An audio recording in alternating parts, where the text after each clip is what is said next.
എൻ്റെ പേര് Samuel CB. ഇതെൻ്റെ ഇളയ മകൾ പ്രൈസി സാമുവൽ. ഇതെൻ്റെ ഭാര്യ വിൻസി സാമുവൽ. എനിക്ക് 2 പെൺമക്കളാണുള്ളത്. മൂത്താൾ പ്രിസിൽ സാമുവൽ, മോള് UK ഡോക്ടറായിട്ട് ഡെന്റിസ്റ്റായിട്ട് ജോലി ചെയ്യും. ഞങ്ങൾ പത്തനംതിട്ടയിൽ നിന്നാണ് വന്നതെന്ന് ഞാൻ പറഞ്ഞു. അതുപോലെ തന്നെ ഞങ്ങളൊരു മലങ്കര ഓർത്തഡോക്സ് പാരമ്പര്യത്തിൽപ്പെട്ട ക്രിസ്തീയ വിഭാഗത്തിൽപ്പെട്ട ആൾക്കാരാണ്.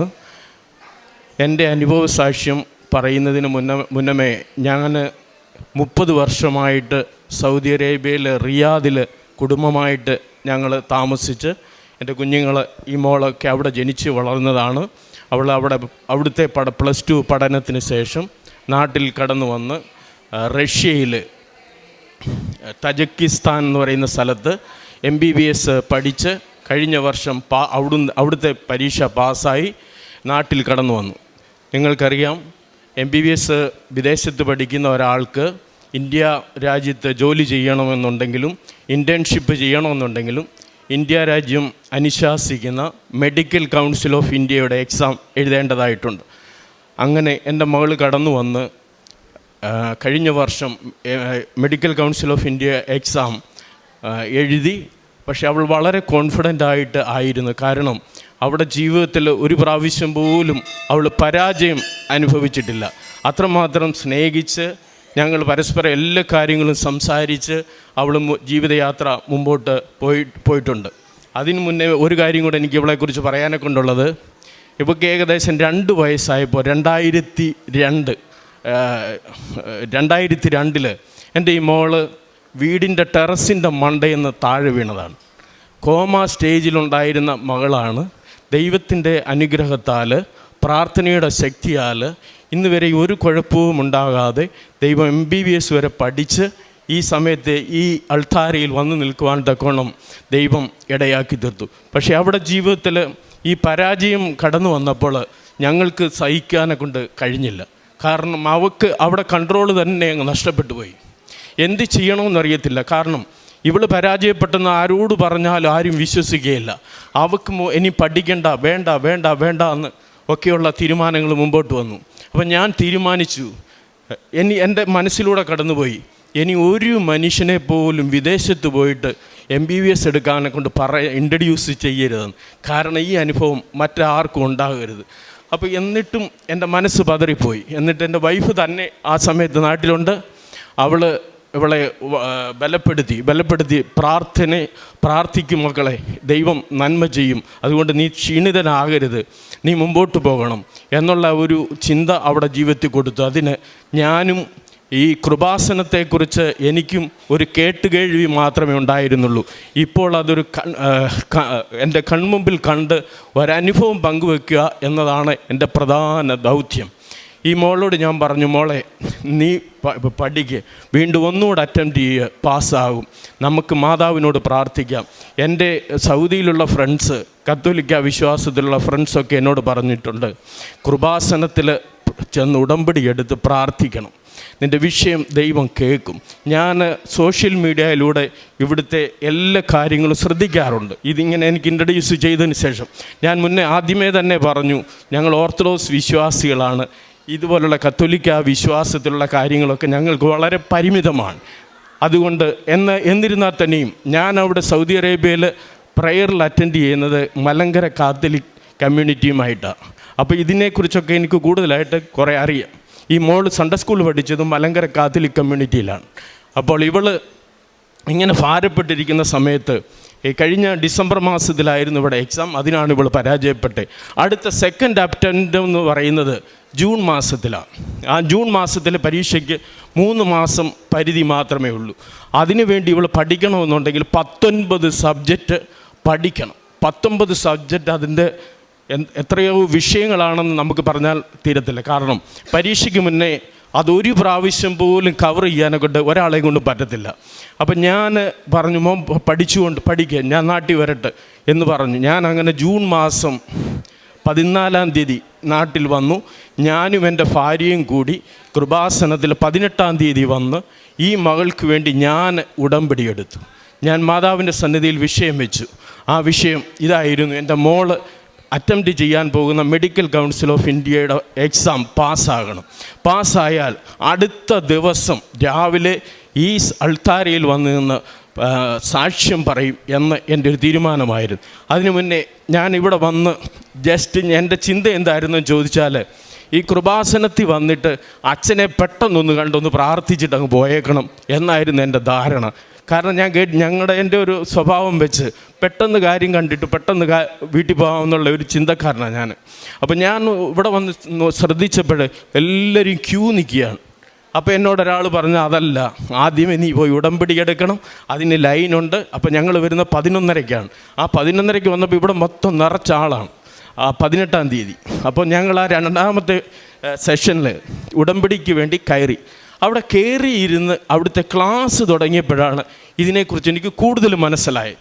അപ്പോൾ അവിടെ ഇരുന്ന് ക്ലാസ്സിൽ ശ്രദ്ധിച്ചുകൊണ്ടിരുന്നപ്പോൾ തന്നെ എൻ്റെ മനസ്സിലൂടെ ഒരു ചിന്ത കടന്നുപോയി.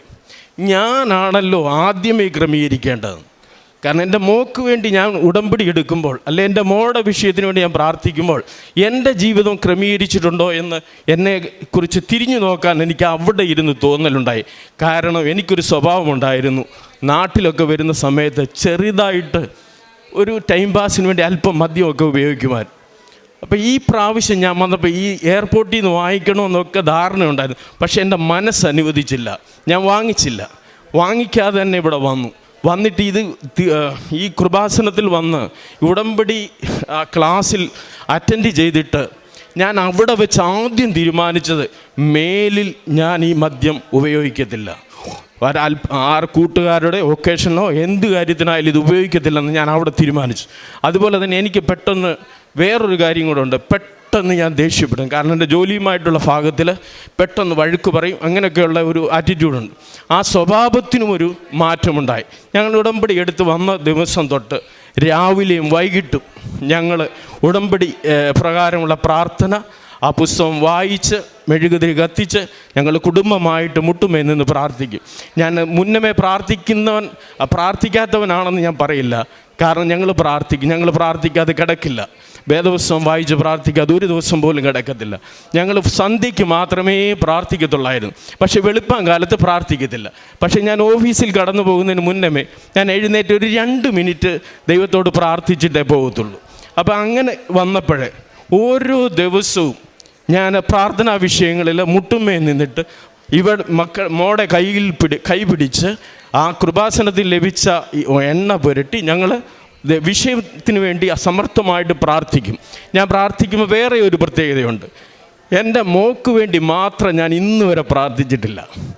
എൻ്റെ മോടെ കൂടെ പരീക്ഷ എഴുതാൻ പോകുന്ന സകല കുഞ്ഞുങ്ങളെ ഓർത്ത്, അവൾ പോകുന്ന ആ പരീക്ഷാ ഹാളിൽ എത്ര കുഞ്ഞുങ്ങൾ കടന്നു വരുന്നു അവരെ ഓർത്ത് ഞാൻ പ്രാർത്ഥിക്കും. അല്ലാതെ എൻ്റെ മോൾ ജയിക്കണേ ഞാൻ പ്രാർത്ഥിക്കില്ല. കാരണം എന്നെപ്പോലെ കഷ്ടപ്പെട്ട മാതാപിതാക്കളുടെ മക്കളാണ് അവർക്ക് വേണ്ടി നമ്മൾ പ്രാർത്ഥിക്കണം. കാരണം ദൈവവചനം പറയുന്നുണ്ട്, നമ്മളെ തന്നെ ഉയർത്തുന്നവൻ താഴ്ത്തപ്പെടും, തന്നെത്താൻ ഉയർത്തുന്നവനെല്ലാം താഴ്ത്തപ്പെടും. അതായത് ദൈവത്തെ മാനിക്കുന്നവനെ ഞാനും മാനിക്കും ദൈവത്തിൻ്റെ വചനമുണ്ട്. അതുപോലെ എൻ്റെ ജീവിതത്തിൽ പലവിധമായ പ്രശ്നങ്ങളും പ്രയാസങ്ങളും വരുമ്പോൾ വിശുദ്ധ യോഹന്നാൻ്റെ സുവിശേഷത്തിൽ പറഞ്ഞിരിക്കുന്നത് പോലെ കാറ്റും കോളും തിരമാലകളും ആഞ്ഞടിച്ചാലും നിൻ്റെ പടകിൻ്റെ അമരത്ത് ഒരുത്തൻ നിനക്ക് വേണ്ടി കരുതലോടെ കാത്തിരിപ്പുണ്ട്, അവൻ നിന്നെ തക്ക സമയത്ത് ഉയർത്തും. ആ വചനം എന്നെ ബലപ്പെടുത്തിയിട്ടുണ്ട്. ഞങ്ങൾ കുടുംബമായിട്ട് പ്രാർത്ഥിക്കും, ഇത് വിഷയം വെച്ച് പ്രാർത്ഥിക്കും. അങ്ങനെ ചുരുക്കത്തിൽ എൻ്റെ മറ്റു വിഷയത്തിലേക്ക് കിടക്കുക. ഇങ്ങനെ പ്രാർത്ഥനയിലായിരിക്കുന്ന സമയത്ത് എൻ്റെ മോടെ പരീക്ഷ ഡേറ്റ് കിട്ടി. ജൂലൈ മാസം 6-ാം തീയതി. ഈ ജൂലൈ മാസം 6-ാം തീയതി അവൾക്ക് പരീക്ഷയ്ക്കുള്ള ഡേറ്റ് കിട്ടി. ഞങ്ങൾ കൊല്ലത്തായിരുന്നു എക്സാം സെൻറ്റർ വെച്ചിരുന്നത്. അപ്പോൾ കൊല്ലത്ത് എക്സാം സെൻറ്റർ വെച്ചെങ്കിലും അവൾക്ക് പരീക്ഷയ്ക്ക് സെലക്ഷൻ കിട്ടിയിരിക്കുന്നത് കൊച്ചിയിലായിരുന്നു. അപ്പോൾ അതെന്തായിരുന്നു എന്ന് എനിക്കറിയില്ല. കാരണം അതിനു മുന്നേ ഞാൻ പറഞ്ഞല്ലോ, ഞാൻ പോകുന്ന പള്ളിയിലെ അച്ഛൻ ഫാദർ ജോർജ് അച്ഛൻ എന്നോട് പറഞ്ഞിട്ടുണ്ടായിരുന്നു, നിനക്ക് മോടെ ഹാൾ ടിക്കറ്റ് ലഭിക്കുമ്പം വാട്സപ്പ് ചെയ്യണം, അത് വെച്ച് ഞാൻ പ്രാർത്ഥിച്ചോളാം. അപ്പോൾ അങ്ങനെ എനിക്കെൻ്റെ മനസ്സ് പറഞ്ഞു, ഇത് ദൈവഹിതമാണ്, ദൈവം ഒരുക്കിയ സെൻറ്റർ വേറെയാണ്, എന്തെങ്കിലും അത്ഭുതത്തിന് വേണ്ടി ആയിരിക്കാം എന്ന് കരുതി. അപ്പോൾ 6-ാം തീയതി ഈ മോള് പരീക്ഷയ്ക്ക് വേണ്ടി ഞാൻ 5-ാം തീയതി തന്നെ തലേന്ന് രാത്രിയിൽ പോയിട്ട് കൊച്ചിയിൽ ഹോട്ടലെടുത്ത് താമസിച്ച് പിറ്റേ ദിവസത്തെ പരീക്ഷയ്ക്ക് വേണ്ടി കൊണ്ടുപോയി. ഞാനും മോള് മാത്രമേ പോയുള്ളൂ, എൻ്റെ വൈഫ് വന്നില്ല. ഞങ്ങൾ പരീക്ഷയ്ക്ക് രാവിലെ പ്രാർത്ഥിച്ച് കൃപാസനത്തിലെ മെഴുകുതിരി കത്തിച്ച് പ്രാർത്ഥിച്ചിട്ട് ഞാൻ പോയി. ഇതൊന്നും ഞാൻ നേരത്തെ ചെയ്തിട്ടില്ല. ഇത് ഇപ്രകാരം പ്രാർത്ഥിച്ച് ഞങ്ങൾ പരീക്ഷയ്ക്ക് കടന്നുപോയി പരീക്ഷാ ഹാളിൻ്റെ ചുറ്റും മൊത്തം മാതാപിതാക്കൾ കണ്ണുനീരോടെ പ്രാർത്ഥിക്കുക. എന്നെ അവിടെയും അതിശയിപ്പിച്ച പല കാര്യങ്ങളുമുണ്ട്. ആ പരീക്ഷാ ഹാളിൻ്റെ മുമ്പിൽ ചില കുഞ്ഞുങ്ങളുടെ മാതാപിതാക്കൾ, ആ കുഞ്ഞുങ്ങൾ പരീക്ഷ 9:30 കയറി 12 മണിക്ക് ഇറങ്ങുന്നിടം വരെ മുട്ടുമ്മേൽ നിന്ന് പ്രാർത്ഥിക്കുന്നവരുണ്ട്. അപ്പോൾ എൻ്റെ അടുത്ത് നിന്ന് ഒരാൾ എന്നോട് പറഞ്ഞു, സാമുവേലിനോട് എങ്ങനെയാ പറയുന്നതെന്ന് എനിക്കൊരു മടിയുണ്ടായിരുന്നു, കൃപാസനത്തിൽ പോയിട്ടുണ്ടോ എന്ന് എൻ്റെ അടുത്തിരുന്ന് പ്രാർത്ഥിക്കുന്ന ഒരാൾ പറയുകയാണ്. കാരണം ആ കുഞ്ഞ് പരീക്ഷ എഴുതാൻ തുടങ്ങിയ 9:30 മുതൽ ആ പുള്ളിക്കാരൻ 12 മണി വരെ അവിടെ നിന്ന് പ്രാർത്ഥിക്കുക. അപ്പോൾ എന്നെ ഇൻട്രൊഡ്യൂസ് ചെയ്യുകയാണ്, നീ കൃപാസനത്തിൽ പോയിട്ടുണ്ട്. ഞാൻ പറഞ്ഞു, ഞാൻ പോയി ഉടമ്പടി എടുത്തിട്ടാണ് വന്നിരിക്കുന്നത്. ആഹാ, എങ്ങനെ പറയുമെന്ന് ഞാൻ ഓർത്തിരിക്കുമായിരുന്നു എന്ന് എന്നോട് ഇങ്ങോട്ട് പറഞ്ഞു. അപ്പോൾ പരീക്ഷ കഴിഞ്ഞു, ആദ്യത്തെ സെഷൻ കഴിഞ്ഞ് രാവിലത്തെ വീണ്ടും രണ്ടാമതുണ്ട്. ഉച്ചയ്ക്ക് 1:30 അല്ല, എനിക്ക് തോന്നുന്നു 1:30 2 മണിക്കാന്നു, 2 തൊട്ട് 5 മണി വരെ അടുത്ത സെഷനുണ്ട്. കാരണം ടോട്ടൽ 300 മാർക്ക് വേണം. അപ്പോൾ ആദ്യത്തെ 150 മാർക്കിൻ്റെ രാവിലത്തെ കഴിഞ്ഞു. അപ്പോൾ പരീക്ഷ കഴിഞ്ഞ് ഇറങ്ങി വന്നപ്പോൾ ഞാൻ ചോദിച്ചു, എങ്ങനെ ഉണ്ടായിരുന്നു മക്കളെ? അപ്പോൾ ഇതിന് മുന്നമേ മോൾ എന്നോട് പറഞ്ഞിട്ടുണ്ട്, ഡാഡി എന്നോട് ചോദിക്കല്ലേ പരീക്ഷ കഴിഞ്ഞ് ഇറങ്ങി വരുമ്പോൾ എങ്ങനെ ഉണ്ടായിരുന്നെന്ന്, എനിക്ക് പറയാനെ കൊണ്ട് പറ്റത്തില്ല, ഞാൻ തകർന്നു പോകും എന്ന് പറഞ്ഞിട്ടുണ്ട്. എന്നിരുന്നാലും ഞാൻ പറഞ്ഞു, മോളെ പേടിക്കണ്ട, മാതാവിൻ്റെ സന്നിധി നമ്മൾ വിഷയം വെച്ചിട്ടുണ്ട്, കൃപാസനത്തിലെ മാതാവ് നമുക്ക് വേണ്ടി പ്രവർത്തിക്കുമെന്ന് ഞാൻ ഉറപ്പിച്ച് പറഞ്ഞു.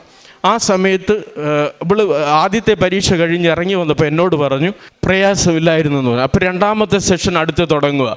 അപ്പോൾ രണ്ടാമത്തെ സെഷൻ തുടങ്ങിയ സമയത്ത് പരീക്ഷയ്ക്ക് ഇവള് കടന്നുപോയി. അപ്പോൾ രാവിലത്തെ സന്തോഷം എനിക്കങ്ങ് ഇരട്ടിച്ചിട്ടുണ്ട്. കാരണം നല്ല ഈസിയാണല്ലോ. പിന്നെ എൻ്റെ മനസ്സ് പിന്നെ പറഞ്ഞു, അടുത്തത് ഇതിൻ്റെ കേട് തീർക്കുമെന്ന് എനിക്കറിയാം. അങ്ങനെ എൻ്റെ മനസ്സ് തോന്നി. എന്നിരുന്നാൽ തന്നെ ഞാൻ ആ കൃപാസനത്തിൽ നിന്ന് ഇവിടുന്ന് പഠിച്ച പ്രാർത്ഥന, സ്വർഗസ്ഥനായ പിതാവേ, കൃപ നിറഞ്ഞ മറിയമേ, വിശ്വാസ പ്രമാണം തുടരെ ഈ കുഞ്ഞിന് വേണ്ടി ഞാൻ പ്രാർത്ഥിച്ചുകൊണ്ടിരിക്കുക. ഞാൻ മുന്നേ ഞാൻ ഭംഗിവാക്ക് പറയുകയല്ല, ഞാൻ എൻ്റെ ഈ മോക്ക് വേണ്ടി മാത്രം പ്രാർത്ഥിക്കുന്നവനല്ല, ഞാൻ ഈ മോക്ക് വേണ്ടി മാത്രമായിട്ട് പ്രാർത്ഥിക്കുകയുമില്ല, ഒരിക്കലും പ്രാർത്ഥിക്കില്ല. ആ പരീക്ഷാ ഹാളിലിരിക്കുന്ന എല്ലാവരെയും ഓരോരുത്തരെയും ഓർത്തായിരുന്നു ഞാൻ പ്രാർത്ഥിക്കുക. എൻ്റെ കുഞ്ഞ് ജയിക്കുന്നത് പോലെ ആ കുഞ്ഞുങ്ങളും ജയിക്കണേ, ആ കുഞ്ഞുങ്ങൾ ആരും കരയാൻ ഇടവരല്ലേ എന്ന് പ്രാർത്ഥിച്ചുകൊണ്ടിരുന്നു. രണ്ടാമത്തെ പരീക്ഷ കഴിഞ്ഞ് ഇറങ്ങി വന്നപ്പോൾ എങ്ങനെ ഉണ്ടായിരുന്നു ചോദിച്ചു, പറഞ്ഞു ഇവള് കരയുകയാണ്. എനിക്ക് ഇവളെ എങ്ങനെ ആശ്വസിപ്പിക്കണമെന്നറിയത്തില്ല. ഡാഡി, ഞാൻ ഇന്നത് സർജറിയെക്കുറിച്ച് ചെയ്തില്ല, മറ്റേതിനെക്കുറിച്ച് ചെയ്തില്ല എന്നെല്ലാം പറഞ്ഞപ്പോൾ എനിക്ക് ആകെ ടെൻഷനായി. അപ്പോൾ എനിക്കറിയാം ഇവൾ സില്ലി മൈൻഡഡാ, പെട്ടെന്ന് ഇവൾ തകർന്നു പോകും. അപ്പോൾ ഇവളെ ആശ്വസിപ്പിക്കാനെ കൊണ്ട് ദൈവവചനം മാത്രമേ ഉള്ളൂ. ഞാൻ പറഞ്ഞ, മക്കളെ എന്തിനാ പേടിക്കുന്നത്? നിൻ്റെ കാൽ കല്ലിൽ തട്ടിപ്പോകാതെ വണ്ണം ദൈവം നിന്നെ കരങ്ങളിൽ വഹിച്ചുകൊള്ളും. സർപ്പത്തിന്മേലും മണലുവേലും ചവിട്ടും, സിംഹത്തെയും പെരുമ്പാമ്പിനെയും മെതിക്കും, മരണകരമായി യാതൊന്നു കടിച്ചാലും നിനക്ക് ഹാനി വരികയില്ല. എൻ്റെ ദൈവവചനം വളരെയായിട്ട് സ്വാധീനിച്ചു. മാതാവിനോടുള്ള പ്രാർത്ഥന തുടരെ ഞാൻ പ്രാർത്ഥിച്ചുകൊണ്ടേയിരുന്നു. ഇത് കഴിഞ്ഞിട്ട് ഞങ്ങൾ വീട്ടിൽ കടന്നു വന്നു. അതിനുശേഷം എൻ്റെ പ്രാർത്ഥനയുടെ ടൂൺ ഞാൻ മാറ്റി.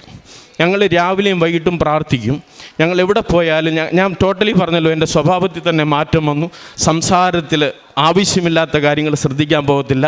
ആരെങ്കിലും ഏതെങ്കിലും ആൾക്കാർ മറ്റുള്ളവരെക്കുറിച്ച് ദൂഷണം പറയുകയോ അല്ലെ ഭാര്യ പറയും ഇന്നടത്ത് ഇന്ന കാര്യം പറഞ്ഞു പറഞ്ഞാൽ ഞാൻ പറഞ്ഞു നമ്മുടെ കാര്യമല്ല, നീ എന്തിനാ ഇത് മൈൻഡ് ചെയ്യുന്നത്? അപ്പോൾ ഞങ്ങളുടെ സ്വഭാവത്തിൽ തന്നെ ടോട്ടലി മാറ്റം വന്നു. ദേഷ്യഭാവം എല്ലാം പോയി. പിന്നെ ഒരു എന്താ പറയുന്ന ഒരു പ്രാർത്ഥന ഉണ്ട് എപ്പോഴും. എവിടെ ദൂരെ പോയാലും, ഇപ്പോൾ എറണാകുളത്ത് പോയാലും അല്ലെ എവിടെ പോയാലും 6 മണിയായല്ലോ, വീട്ടിൽ ചെന്ന് പ്രാർത്ഥിക്കണമല്ലോ, കുടുംബമായിട്ട് പ്രാർത്ഥിക്കണമെന്നല്ലോ ഉള്ള ചിന്തയിൽ എങ്ങും തങ്ങാതെ ഞങ്ങൾ വീട്ടിൽ കടന്നു വരും. അപ്പോൾ ഞാൻ പിന്നെ എൻ്റെ പ്രാർത്ഥനയുടെ ടൂണ് മാറ്റി. കാരണം ഈ പരീക്ഷയ്ക്ക് പാസ്സാവാനുള്ള മിനിമം മാർക്ക് എന്ന് പറയുന്നത് 150 മാർക്ക് മതി. 150 മാർക്ക് ഉണ്ടെങ്കിൽ ആൾ പാസ്സായി.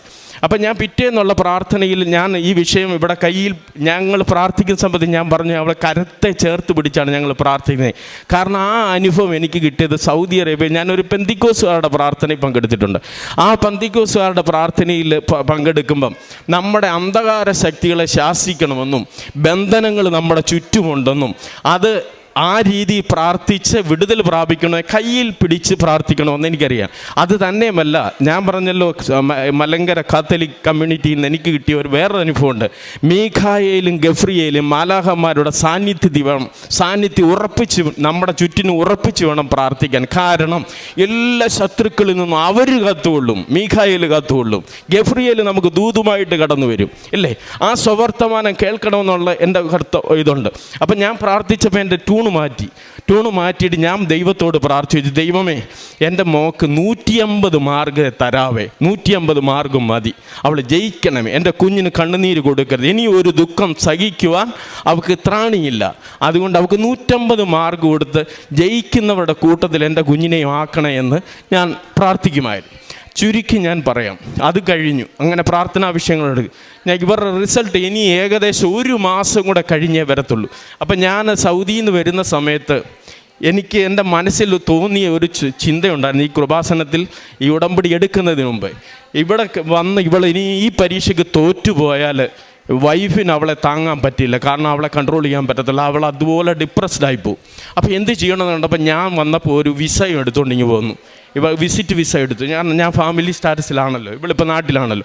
അപ്പോൾ ആ വിസിറ്റ് വിസയും എടുത്തുകൊണ്ട് വന്നിട്ട് ഞാൻ അതും കൊണ്ടുവന്ന് VFS കൊച്ചി കൊണ്ട് സബ്മിറ്റ് ചെയ്ത് വിസ സ്റ്റാമ്പ് ചെയ്ത് എല്ലാം റെഡിയാക്കിയിരിക്കുകയാണ്. 23 ജൂലൈ മാസം 23-ാം തീയതി പോവുകയാണ്. അപ്പോൾ ഈ മോക്കും ഞാൻ ടിക്കറ്റ് എടുത്തു. 23-ാം തീയതി പോകാനെ കൊണ്ട് ടിക്കറ്റും എടുത്ത് റെഡിയാക്കി. കാരണം പരീക്ഷയ്ക്ക് തോറ്റ സൗദിയിലാകുമ്പോൾ എനിക്ക് കൈകാര്യം ചെയ്യാമല്ലോ, പറഞ്ഞ് മനസ്സിലാക്കി അവിടെ ഇരുത്താമല്ലോ എന്നുള്ള രീതി ഞാൻ വിസ വരെ എടുത്ത് എല്ലാം റെഡിയാക്കി സ്റ്റാമ്പ് ചെയ്ത് നിൽക്കുകയാണ്. ആ സമയത്ത് പരീക്ഷാ റിസൾട്ട് വരാൻ യാതൊരു ചാൻസുമില്ല. ഞങ്ങൾ അവിടെ ഇവിടെയൊക്കെ ഇന്നലെ പോയിട്ട് വൈകിട്ട് വന്നപ്പോൾ പ്രാർത്ഥിക്കുന്നതിന് മുന്നേ ഒരു 6 മണിയായപ്പോഴത്തേക്ക് ഇവൾ ഞങ്ങളുടെ വീടിൻ്റെ മുകളത്തെ നിലയിൽ നിന്ന് താഴെ ഓടി വന്നിട്ട്, ഡാഡി എന്നെ പെട്ടെന്ന് വന്നേ എന്ന് വിളിക്കുന്നു. അപ്പോൾ ഞാൻ ചോദിച്ചു, എന്താ മോനെ? അത് റിസൾട്ട് വന്ന് നോക്കുന്നു കരഞ്ഞുകൊണ്ട് പറയുക. അപ്പോൾ ഞാൻ പറഞ്ഞു, നീ സമാധാനമായിട്ടിട്ട്, നമ്മൾ മാതാവിനോട് പ്രാർത്ഥിച്ചിട്ടുണ്ട്, മാതാവ് കരുതിക്കൊള്ളും, നീ തകരല്ല്. അപ്പോൾ ഇവൾ എന്നോട് അന്നേരം ഇവൾക്ക് മനസ്സിലൊരു ഇതുണ്ട്. അപ്പോൾ ആ സമയത്ത് ഞാൻ കയറി ചെന്ന് ഇവിടെ മൊബൈലിൽ ഓണാക്കും മോനെ, നമ്പർ അടിക്കേ എന്ന് പറയും. ഇവിടെ കൈ വിറച്ചിട്ട് ആ മൊബൈലെ തൊടാൻ പറ്റുന്നില്ല, ഒരു കാര്യം അവൾക്ക് കോൺസെൻട്രേറ്റ് ചെയ്യാൻ പറ്റത്തില്ല. ഈ വലിയ വാചകം അടിക്കുന്ന എനിക്കും ഇത് തൊടാൻ പറ്റുന്നില്ല, ഓപ്പൺ ചെയ്യാനെ കൊണ്ട് എന്നെ കൊണ്ടും പറ്റുന്നില്ല. അപ്പോൾ എങ്ങനെയോ അത് നോക്കിക്കഴിഞ്ഞ് ഈ മോള് നോക്കിയപ്പം ഇവിടെ പേരതിനകത്തുണ്ട്. ഞാൻ 150 മാർക്കേ ദൈവത്തോട് മാതാവിൻ്റെ സന്നിധിയിൽ വിഷയം വെച്ചുള്ളൂ. 181 മാർക്കോടുകൂടി ഈ കുഞ്ഞ് പാസ്സായി. അപ്പോൾ അതെനിക്ക് ഈ അനുഭവം സാക്ഷ്യമായിട്ട് ഇവിടെ വന്ന് പറഞ്ഞില്ലെങ്കിൽ ഞാൻ മാതാവിൻ്റെ സന്നിധി ചെയ്യുന്ന വലിയ തെറ്റാണ്. കാരണം ഞാൻ പ്രാർത്ഥിച്ചിട്ടുണ്ട്, കാനാവിലെ കല്യാണ വിരുന്നിൽ ആ ഭവനത്തിലെ പോരായ്മ മനസ്സിലാക്കിയവൾ മാതാവാണ്, മറ്റാരുമല്ല. അവിടെ എന്ത് വേണമെന്ന് മാതാവാണ് മനസ്സിലാക്കിയത്. ആ വിഷയം സമർപ്പിച്ച യേശുവിൻ്റെ സന്നിധിയിൽ സമർപ്പിച്ചപ്പോൾ യേശു മാതാവിൻ്റെ അപേക്ഷയുടെ മുമ്പാകെ ആ വിഷയത്തിന് പരിഹാരം കൊടുത്തു. അതുപോലെ എൻ്റെ കുടുംബത്തിൻ്റെ ആവശ്യം എന്തെന്ന് മാതാവ് ദൈവസന്നിധിയിൽ സമർപ്പിച്ച വിഷയം വെച്ചപ്പോൾ ഞങ്ങളുടെ കുടുംബത്തിന് വിടുതൽ ലഭിച്ചു. ഇത് ഒരു വലിയ സാക്ഷ്യമാണ്. ഞങ്ങളിവിടെ വന്ന് ഇത് പറയാനെ കൊണ്ട് ദൈവം ഒരുക്കി. ഞാൻ 23-ാം തീയതി പോകുന്നു. അപ്പം ഞാൻ ഇന്നലെ റിസൾട്ട് അറിഞ്ഞപ്പോൾ തന്നെ പറഞ്ഞു, നമുക്ക് നാളെ രാവിലെ തന്നെ അങ്ങ് കൃപാസനത്തിൽ പോയി സാക്ഷ്യം പറഞ്ഞിട്ട് മതി അടുത്ത പരിപാടി. അപ്പോൾ അങ്ങനെ അതാണ് ഞങ്ങൾ വന്നത്. ഇവൾ 23-ാം തീയതി എൻ്റെ കൂടെ വരുന്നുണ്ട്. അപ്പോൾ എൻ്റെ ടോട്ടലി പ്ലാനെല്ലാം ചേഞ്ചായി. ഏതായാലും 19-ന് 1 ലക്ഷം രൂപയോളം ചിലവാക്കിയല്ലോ. അപ്പോൾ വന്നിട്ട് ഒരാഴ്ച കഴിഞ്ഞിട്ട് തിരിച്ചു വന്നിട്ട് ഏതെല്ലാം ഹോസ്പിറ്റലിൽ കയറാം എന്നുള്ള ഇതിൽ വന്നു. ഇനി ഞങ്ങളുടെ പ്രേക്ഷിത പ്രവർത്തനത്തിനെക്കുറിച്ച് പറയുകയാണെന്നുണ്ടെങ്കിൽ സോഷ്യൽ മീഡിയയിലൂടെ കൃപാസനത്തിൻ്റെ എല്ലാ പ്രവർത്തനങ്ങളും ഞാൻ പ്രചരിപ്പിക്കും. നിങ്ങൾക്കറിയാം, സൗദി അറേബ്യ പാമ്പ്ലെറ്റ് ഇതുകൊണ്ടൊന്നും എനിക്ക് ഇറങ്ങി പ്രവർത്തിക്കാനും നോക്കത്തില്ല, ആരുടെയും കൊടുക്കാനും പറ്റത്തില്ല, നമ്മൾ അന്നേരം അകത്തായി പോകും. പക്ഷേ നമുക്ക് സോഷ്യൽ മീഡിയയിലൂടെ ഇതിനെക്കുറിച്ച് കൂടുതൽ പ്രവർത്തിക്കുവാനെ കൊണ്ട് ഇടയാകും. അതുപോലെ തന്നെ എനിക്കറിയാവുന്ന എല്ലാവരോടും പറയും. ഞാൻ മോളോട് പറഞ്ഞിട്ടുണ്ട്, ബുക്കിലെറ്റ് നീ പിന്നെ നാണം വിചാരിച്ചിരിക്കരുത്, എല്ലാവരിലും കൊടുത്തിരിക്കണം. അവിടെ ഉള്ള കാര്യങ്ങളെല്ലാം കൊടുത്ത് പ്രവർത്തിക്കും. അതുപോലെ തന്നെ മറ്റ് സഹായ കാര്യങ്ങളൊക്കെ ഞങ്ങൾ എൻ്റെ കൊച്ചിലെ തൊട്ടേ ഞാൻ കണ്ണുനീരിൻ്റെ മുമ്പിൽ ഞാൻ നിൽക്കുന്നവനാണ്. ആരെങ്കിലും കരച്ചിലോ വിഷമോ പിള്ളേരെ പഠിപ്പിക്കാനോ അതുപോലെ മറ്റു വിഷയങ്ങളൊക്കെ പറഞ്ഞാലൊക്കെ ഞങ്ങൾ കൊടുക്കും. ഞാൻ തിന്നുന്ന ആഹാരത്തിൻ്റെ ഒരു ഭാഗം അല്ലെങ്കിൽ 2000 രൂപ കൊടുക്കണം, അല്ലെങ്കിൽ 3000 രൂപ കൊടുക്കണം എന്നൊക്കെ പറഞ്ഞാലൊക്കെ നമ്മൾ ചെയ്യാറുണ്ട്. പാപങ്ങളെ ഞങ്ങൾ എപ്പോഴും സഹായിക്കാൻ ദൈവം തന്ന നന്മയല്ലാതെ ഒന്നുമില്ല. എനിക്ക് 2 മക്കളാണ്. ഈ മക്കൾ MBBS, ഈ മോൾ MBBS ആയി, മൂത്ത മോൾ ഡെന്റിസ്റ്റായിട്ട് UK ജോലി ചെയ്യുന്നു. അവിടെ കല്യാണം കഴിഞ്ഞു. എൻ്റെ വൈഫ് ഇവിടെ നാട്ടിലിപ്പോഴുണ്ട്. ഇനി ഞാനിങ്ങ് തിരിച്ചു വരാനൊക്കെ ഉണ്ട്. 10-30 വർഷമായില്ലേ വിദേശത്തായിട്ട്. ഇനി അടുത്ത സിസ്റ്റായിസ് ദൈവം അനുവദിച്ചാൽ ഈ നാട്ടിൽ നിൽക്കുവാനെ കൊണ്ട് ആഗ്രഹിക്കുന്നു. മാതാവിൻ്റെ പ്രാർത്ഥന ഞങ്ങൾക്ക് അനുഗ്രഹമായിരുന്നു, കോട്ടയായിരുന്നു. എല്ലാ വിശുദ്ധന്മാരുടെയും ശുദ്ധിമതികളുടെയും പ്രാർത്ഥനയിൽ ശരണപ്പെട്ട് ഞങ്ങളുടെ ഈ അനുഭവ സാക്ഷ്യം ഇവിടെ സമർപ്പിക്കുന്നു. ദൈവത്തിൻ്റെ ശക്തമായ കരത്തിൻ കീഴിൽ നിങ്ങൾ താഴ്മയോടെ നിൽക്കുവിൻ. തക്ക സമയത്ത് അവിടുന്ന് നിങ്ങളെ ഉയർത്തിക്കൊള്ളും. പത്രോസ് ശ്ലീഹായുടെ 1-ാം ലേഖനം 5-ാം അധ്യായം 6-ാം തിരുവചനമാണ്. മെഡിക്കൽ കൗൺസിലിൻ്റെ എക്സാം പാസ്സാകുന്നതിനെക്കുറിച്ചാണ് ഈ പിതാവ് തൻ്റെ മകളുടെ എക്സാമിനെക്കുറിച്ചാണ് ഇവിടെ സാക്ഷ്യം പങ്കുവച്ചത്. അതെല്ലാം വളരെ വ്യക്തമായിട്ട് നാം കേട്ടതാണ്. പ്രത്യേകമായിട്ട് ഇവിടെ പറയേണ്ടത്, തനിക്ക് എങ്ങനെ ഈ ക്ലാസ് കൂടിയപ്പോൾ തനിക്ക് തന്നെ ബോധ്യങ്ങൾ വരുന്നു. ഉടമ്പടി ക്ലാസ്, ബഹുമാനപ്പെട്ട VP ജോസഫ് അച്ഛൻ്റെ ക്ലാസ് കൂടുമ്പോൾ തനിക്ക് തന്നെ ചിന്ത വരികയാണ്, താൻ ഇങ്ങനെ പോയാൽ പോരാ എന്ന്. അങ്ങനെ തന്നിൽ തന്നെ മാറ്റങ്ങൾ വരുത്തുന്നു. ആ മാറ്റങ്ങളിലൂടെ പിന്നീട് എങ്ങനെ ഈ കുഞ്ഞിലേക്ക് കൃപകളുടെ ചാനൽ തങ്ങളുടെ കുടുംബത്തിലേക്ക് ഒഴുകുവാൻ കാരണമായി. താൻ ഇന്ന് എത്രമാത്രമാണ് കൃപാസനത്തെക്കുറിച്ച് സോഷ്യൽ മീഡിയയിലൂടെയൊക്കെ പ്രചരിപ്പിക്കുവാനായിട്ടൊക്കെ ഒത്തിരിയേറെ താല്പര്യമെടുക്കുന്നത്. അങ്ങനെ 150 മാർക്ക് മാത്രമേ ചോദിച്ചുള്ളൂ. അതും തൻ്റെ കുഞ്ഞിന് വേണ്ടിയിട്ടല്ല പ്രാർത്ഥിച്ചത്, അവിടെ പരീക്ഷ എഴുതുന്ന എല്ലാ കുഞ്ഞുങ്ങൾക്ക് വേണ്ടിയിട്ടും. അതും ഒരു പ്രത്യേക കാര്യം ഇവിടെ ഈ പിതാവ് പറഞ്ഞു. തൻ്റെ മകൾക്ക് വേണ്ടിയിട്ട് താൻ പുറത്തിരുന്ന് പ്രാർത്ഥിക്കുമ്പോൾ അവിടെ മുട്ടുകുത്തി നിന്ന് പ്രാർത്ഥിക്കുന്ന, അതും കൃപാസനത്തിൽ ഉടമ്പടി എടുത്ത എത്രയോ മാതാപിതാക്കൾ.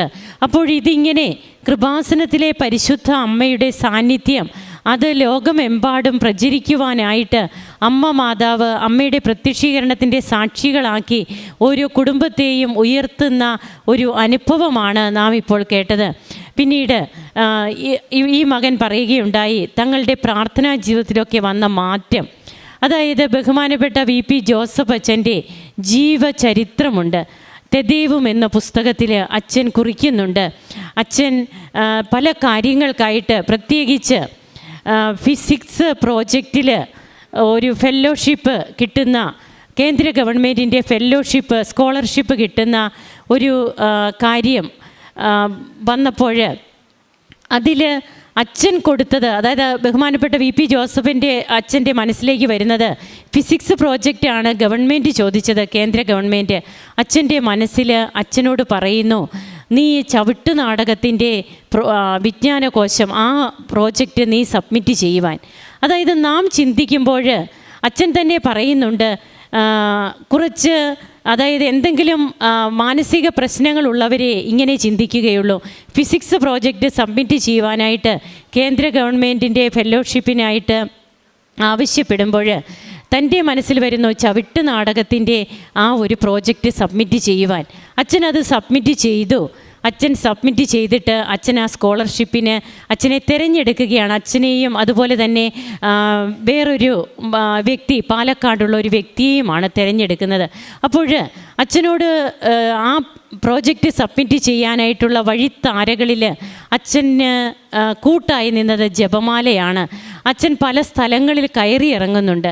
അപ്പോൾ ആ കയറി ഇറങ്ങുന്ന സ്ഥലങ്ങളിലൊക്കെ അച്ഛനോട് ചോദിക്കും. അച്ഛൻ ആ പുസ്തകത്തിൽ പറഞ്ഞിരിക്കുന്നതാണ്, തൃശ്ശൂർക്കുള്ള ദൂരം എത്രയാണെന്ന് ചോദിച്ചാൽ അച്ഛൻ പറയുന്നത് 20 ജപമാലയുടെ ദൂരം. കണ്ണൂർക്കുള്ള ദൂരം എത്രയാണ്? അത് 19 ജപമാലയുടെ ദൂരം. അതായത് തിരുവനന്തപുരം, കണ്ണൂർ, തൃശ്ശൂർ ഇങ്ങനെയൊക്കെ അച്ഛൻ പോകുമ്പോൾ അച്ഛൻ ആ വഴികളിലൊക്കെ ഒരു ഫീഡിങ് പ്രെയറാണ് നടത്തുക. അതായത് തൻ്റെ മകൾക്ക് വേണ്ടിയിട്ട് മാത്രമല്ല ഇവിടെ പ്രാർത്ഥിച്ചത്, താൻ പ്രാർത്ഥിച്ചത് അവിടെ പരീക്ഷ എഴുതുന്ന എല്ലാ മക്കൾക്കും വേണ്ടിയിട്ടാണെന്ന് പറയുമ്പോൾ ഇവിടെ ബഹുമാനപ്പെട്ട VP ജോസഫ് അച്ഛൻ തെദേവും എന്ന പുസ്തകത്തിൽ വ്യക്തമായിട്ട് പറയുന്നു, അച്ഛൻ്റെ ജീവിതത്തിൽ നിരന്തരമായ പ്രാർത്ഥനയുടെ ജീവിതം. അത് ഇടയ്ക്കൊക്കെ അച്ഛന് അതിൻ്റെ ആ ജപമാലയുടെ കണ്ണികൾ മുറിഞ്ഞു പോകുന്നുണ്ട്. തനിക്ക് ഉറക്കം വന്ന് തനിക്ക് ആ ജപമാല മുറിഞ്ഞു പോകുന്നു. എന്നാലും താൻ വിട്ടില്ല, താൻ പ്രാർത്ഥിച്ചു കൊണ്ടേയിരുന്നു. അപ്പോൾ ജീവിതത്തിലെ നിരന്തരമായ പ്രാർത്ഥന, അതുപോലെ തന്നെ കാരുണ്യ പ്രവർത്തികൾ, പ്രേക്ഷിത പ്രവർത്തനം, ഇതൊക്കെ അച്ഛൻ നമ്മോട് പറയുന്നുണ്ട്. അവൻ പറയുന്നത് പോലെ നിങ്ങളുടെ ജീവിതത്തിൽ അച്ഛൻ പറയുന്ന ഉടമ്പടി വചനം അതാണ്, അമ്മ കൊടുക്കുന്ന ഉടമ്പടി വചനം. ആ വചനം അനുസരിച്ച് പിന്നീട് ഈ കുടുംബം മുമ്പോട്ട് പോകുമ്പോൾ എങ്ങനെയാണ് ഈ കുടുംബത്തിൽ ഇന്ന് സന്തോഷമായിട്ട് ഈ മക്കൾ ഇവിടെ വന്ന് സാക്ഷ്യം പറയുക. തനിക്ക് ഇന്നലെ റിസൾട്ട് വരേണ്ട ദിവസമല്ല, എന്നാൽ ആ റിസൾട്ട് ഇന്നലെ വന്നു. അതെല്ലാം അമ്മ ക്രമീകരിച്ചതായിട്ടാണ് ഈ പിതാവ് ഇവിടെ സാക്ഷ്യപ്പെടുത്തുക. അങ്ങനെ കുടുംബം ഒന്നിച്ചിന്ന് ഇവിടെ വന്നതെന്ന് നന്ദി പറയുമ്പോൾ നമുക്കും യഥാർത്ഥമായ സമയത്ത്, തക്ക സമയത്ത് ദൈവം നമ്മെ ഉയർത്തുമെന്നുള്ള ആ തിരുവചനമാണ് ഇവിടെ അന്വർത്ഥമാകുന്നത്. കരങ്ങളടിച്ച് ഈ കുടുംബത്തെ സമർപ്പിച്ച് നമുക്ക് ദൈവപിതാവിന് നന്ദി അർപ്പിക്കാം. അത്യപൂർവ ദൈവാനുഭവങ്ങൾ ഇനി നിങ്ങൾക്കും സ്വന്തം. ഈ യൂട്യൂബ് ചാനൽ ഇതുവരെ സബ്സ്ക്രൈബ് ചെയ്തിട്ടില്ലെങ്കിൽ ഇപ്പോൾ തന്നെ സബ്സ്ക്രൈബ് ചെയ്യുക. ഈ വീഡിയോ ഇപ്പോൾ തന്നെ നിങ്ങളുടെ സുഹൃത്തുക്കൾക്ക് ഷെയർ ചെയ്തുകൊണ്ട് കർത്താവിൻ്റെ പ്രേക്ഷിതരാകുക.